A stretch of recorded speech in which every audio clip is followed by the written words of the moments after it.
जय श्री कृष्णा दोस्तों, आज की इस वीडियो में आप जानेंगे निर्जला एकादशी व्रत की तिथि और शुभ मुहूर्त के बारे में। हर साल कुल मिलाकर 24 एकादशी व्रत करते हैं, जिनमें से निर्जला एकादशी इन सभी 24 एकादशी में सबसे महत्वपूर्ण एकादशी होती है और हमारे धार्मिक पुराणों के अनुसार इस व्रत को करने से साल भर के सभी एकादशी व्रत का फल प्राप्त हो जाता है। ज्येष्ठ मास के शुक्ल पक्ष की एकादशी तिथि को निर्जला एकादशी कहते हैं। निर्जला एकादशी का व्रत रखने से भगवान विष्णु की मनुष्य पर असीम कृपा बनी रहती है और ऐसे मनुष्य को दीर्घायु और मोक्ष प्राप्ति होती है। इस दिन व्रत में जल पीना वर्जित होता है, इसलिए इसे निर्जला एकादशी कहते हैं। निर्जला एकादशी का व्रत करने से धर्म, अर्थ, काम और मोक्ष की प्राप्ति होती है। निर्जला एकादशी के दिन ही गायत्री जयंती भी मनाई जाती है और इस बार निर्जला एकादशी की तिथि प्रारंभ होगी 17 जून 2024 सोमवार को सुबह 4:44 से। इसके साथ ही तिथि समाप्त होगी 18 जून मंगलवार की सुबह 6:25 पर और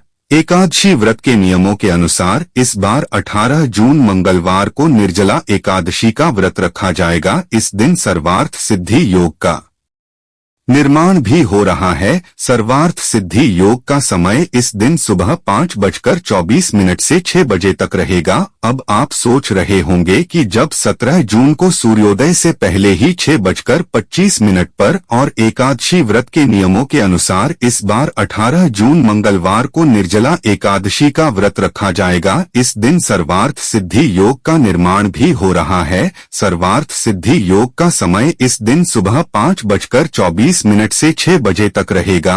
अब आप सोच रहे होंगे कि जब 17 जून को सूर्योदय से पहले ही एकादशी तिथि लग रही है तो 17 जून को उपवास क्यों नहीं रखा जाएगा। तो देखिए, क्योंकि अगले दिन 18 जून को सुबह सूर्योदय से लेकर दोपहर तक हरिवासर का समय रहने वाला है और हरिभासर का समय समाप्त होगा 18 जून मंगलवार को दोपहर 12 बजे तक। एकादशी व्रत के नियमों के अनुसार जब तक हरिवासर का समय रहता है तब तक एकादशी का उपवास नहीं खोला जाता है। एकादशी का उपवास बहुत अधिक समय के लिए हो जाएगा, इसलिए आप सभी को 18 जून को ही उपवास रखना चाहिए। जो लोग इस नियम का पालन नहीं करते और 17 जून को ही उपवास रखना चाहते हैं तो उन्हें यदि उपवास खोलना भी हो तो 18 लेना होगा। हालांकि यही है कि जब भी एकादशी तिथि इस तरह से 2 दिन पड़ती है तब सभी को, चाहे वह गृहस्थ हो या वैष्णव जन हो, उन्हें दूजी एकादशी का ही उपवास रखना चाहिए। सुबह 5:45 पर सूर्यास्त होगा। शाम 7:10 पर इस दिन ब्रह्मा मुहूर्त सुबह 4:09 से 4:57 तक रहेगा।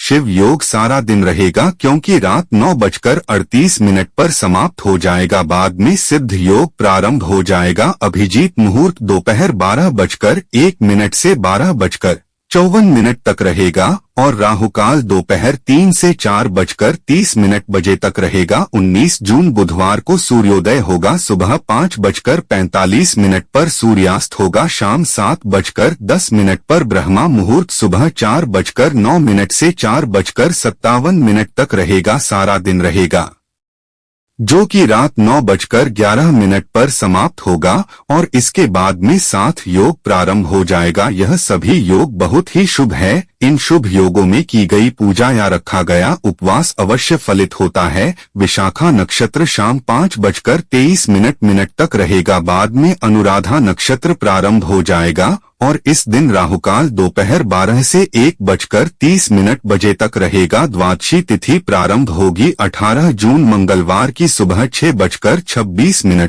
से और समाप्त होगी 19 जून बुधवार की सुबह 7:28 पर। क्योंकि बुधवार को सुबह जल्दी ही द्वादशी तिथि समाप्त हो जाएगी, इसलिए तिथि समाप्त होने से पहले पहले आपको उपवास को खोल लेना होगा। मुहूर्त के बारे में किया जाएगा सुबह 5:45 से 7:28 के बीच में। निर्जला एकादशी के दिन सुबह स्नान करके सूर्य देव को अर्घ्य दे और उसके बाद पीले वस्त्र धारण करें और भगवान श्री हरि विष्णु की पूजा करें। व्रत रखना चाहते हैं तो व्रत का संकल्प ले। यदि आप निर्जल व्रत रखना चाहते हो तो निर्जल व्रत का, और यदि आप ग्रहण करके व्रत रखना चाहती हूँ तो सलहर का भी आप संकल्प ले सकते हैं। भगवान विष्णु को पीले पुष्प, तुलसी दल, पंचामृत अर्पित करें। साथ ही भगवान विष्णु और माता लक्ष्मी जी के मंत्रों का जाप करें। व्रत का संकल्प लेने के बाद आपको अगले दिन सूर्योदय होने तक जल की एक बूंद भी ग्रहण नहीं करनी है। एकादशी व्रत के दिन संकल्प लेते समय जो आचमन किया जाता है,